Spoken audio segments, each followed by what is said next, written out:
Naquele tempo, disse Jesus aos seus discípulos: Vós ouvistes o que foi dito: amarás o teu próximo e odiarás o teu inimigo.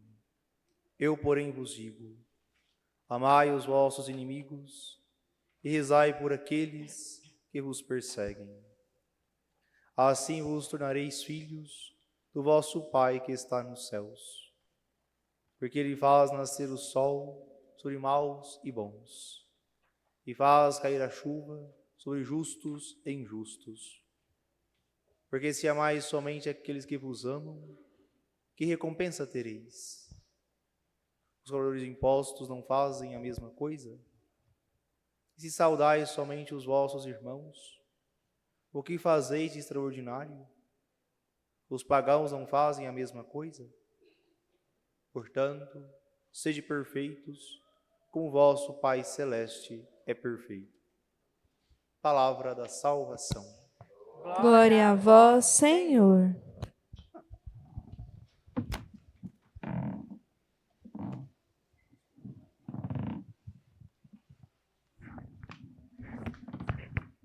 Estimado Padre Marcos Vinícius, querido povo de Deus, alegria de nós celebrarmos esse segundo dia da novena em louvor ao padroeiro desta comunidade, em louvor ao padroeiro dessa cidade. Eu estava ali sentando e de repente me vi pensando, nossa, um ano passa muito rápido, né? Que eu vim aqui no ano passado, na novena, e de fato parece que foi esses dias, né? Então nosso entendimento do tempo às vezes está difícil, porque o tempo muito rápido e de repente nós já estamos na novena novamente. Meus irmãos, da palavra de Deus que nós ouvimos e também do nosso padroeiro, quero tirar apenas 3 motivações, 3 inspirações para nós rezarmos hoje, para nós meditarmos hoje. Nesses dias nós estamos acompanhando a leitura do primeiro livro de Reis, aquilo que nós conhecemos também como ciclo de Elias. Todos os dias, pelo menos desde a semana passada e também nessa, nós vamos ouvir falar sobre Elias. Semana passada, Elias lutava contra os falsos profetas. E ontem e hoje nós temos Elias diante de Acabe, um rei. Um rei poderoso que deveria governar segundo a vontade de Deus, que deveria ser um bom pastor, mas um rei que aproveita da sua posição. Aproveita do seu poder, aproveita de tudo aquilo que ele tem para se apossar de algo que não é dele, para tomar algo do mais fraco. E isso nós vemos acontecer toda a vida na história. Alguém que é rico e poderoso, que está numa função importante, se apodera daquilo que é do menor, daquilo que é do pequeno. Por exemplo, Davi fez isso. Davi era rei, muito poderoso, e diante dos seus desejos, das suas vontades, se apoderou da mulher de Urias, Betsabeia, e ainda matou Urias. Aqui nós vemos repetir mais ou menos a mesma coisa. Acabe é rei, tem poder, tem dinheiro, mas quer a terra do vizinho, quer a vinha do vizinho para fazer uma horta. E assim ele, juntamente com a sua mulher, arquitetam um plano, arquitetam muitas maldades e mentiras e tomam a vinha. E, além do mais, matam Acabe. O que nós vemos hoje é justamente o profeta Elias, que vai diante do rei e diz: você, além de ladrão, é assassino, você rouba e mata. E por causa disso, você vai enfrentar grandes punições. Da mesma forma que os cachorros lamberam o sangue de Acabe na rua, vão lamber também o seu sangue, de toda a sua família e da sua esposa. Portanto, o profeta anuncia um castigo, anuncia uma correção. E diante de tudo isso, Acabe, que não demonstra muito arrependimento, não demonstra muita comoção, mas diante do castigo tão ameaçador, do castigo tão grande, que o profeta, em nome de Deus, diz a ele, nós vemos que no final ele se arrepende. Se arrepende e toma também algumas atitudes. Tira a veste de rei, toma uma atitude de humildade, veste-se com roupa muito simples, se cobre de cinza em sinal de arrependimento. E Deus se comove. Deus realmente se sensibiliza, como nós ouvimos na leitura. Deus perdoa Acabe e não vai puni-lo mais com tanto rigor.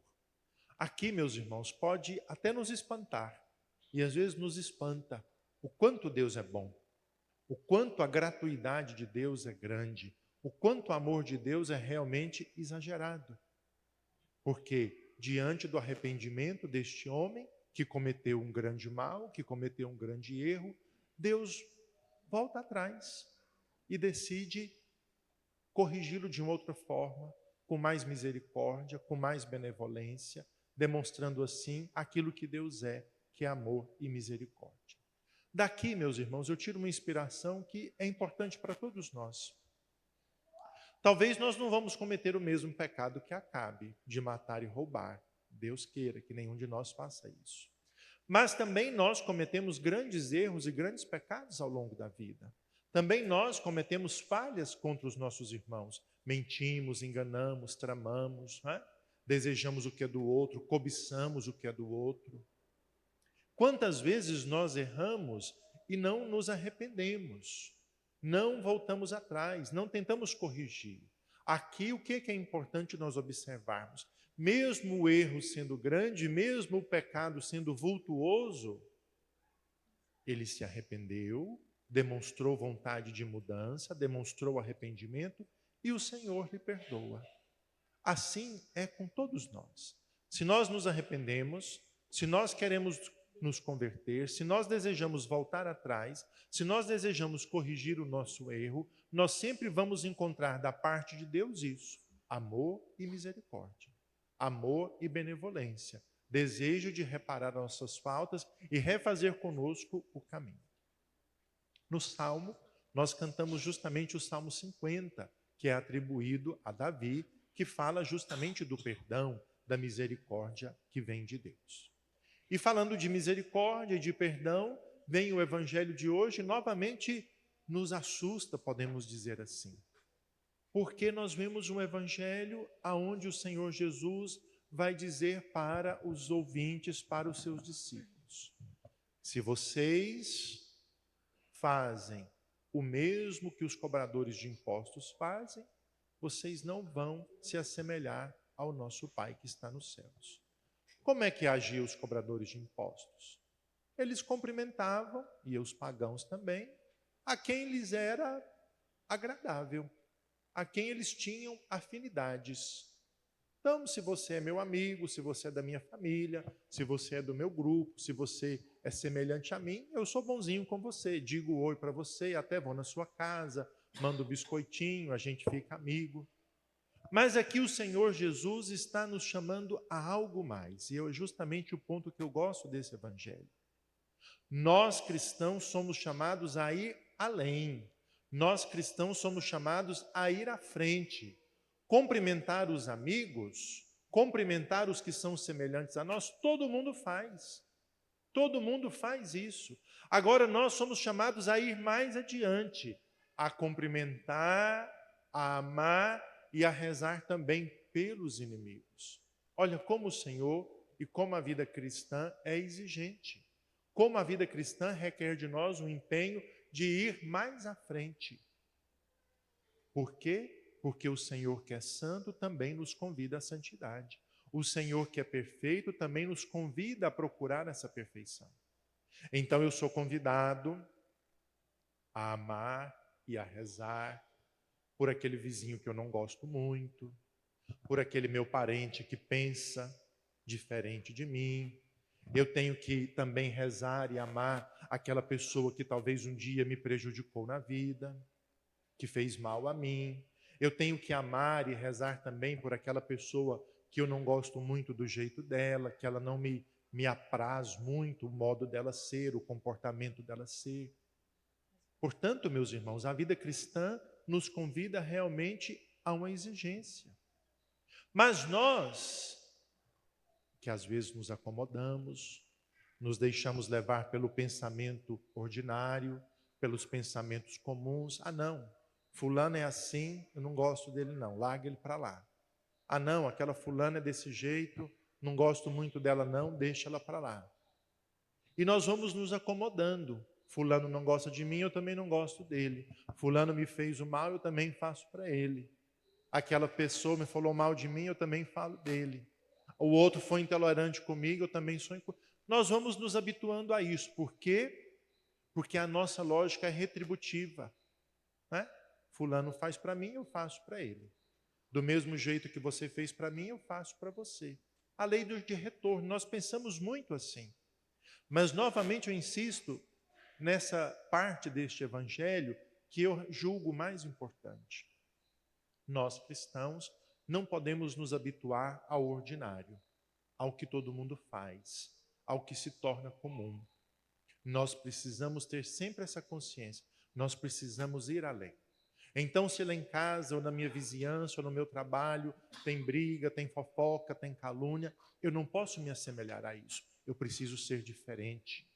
Então, se as pessoas brigam entre elas, falam mal entre elas, eu não posso me habituar a isso, às inimizades e às contradições, mas eu preciso ir à frente, rezar e amar também aquelas pessoas que são diferentes de mim, ou que às vezes até eu não gosto muito. Portanto, meus irmãos, nessas duas leituras e também no Salmo, nós podemos perceber um pouco aqui a grandiosidade da vida cristã, porque nós somos convidados a nos assemelhar ao Senhor, que ama muito, que é misericordioso, que é bondoso com todos nós, e nós somos chamados a amar assim, porque o Senhor, na sua bondade, na sua liberdade, na sua graça, vem a todos nós. Faz a chuva e o sol cair sobre bons e maus. E assim também ele nos convida a amar a todos, sejam bons ou sejam maus. Por isso, tomemos a palavra de Deus que nos inspira hoje. Depois do padroeiro da comunidade, São João Batista, é muito importante que nós observarmos sempre as características do nosso padroeiro, sempre observar o seu modo de vida.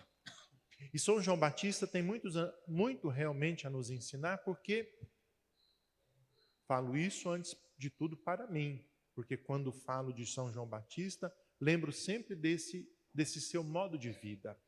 É um modo de vida austero. Né?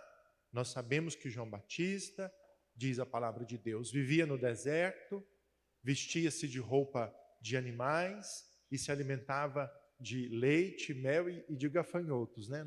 Gafanhoto não deve ser lá muito bom, mas de leite e mel. Mas a leitura vai dizer justamente, era um homem que vivia de um modo simples, é um homem que vivia de um modo modesto, austero, sem apego, sem desejo de grandeza, sem consumismos.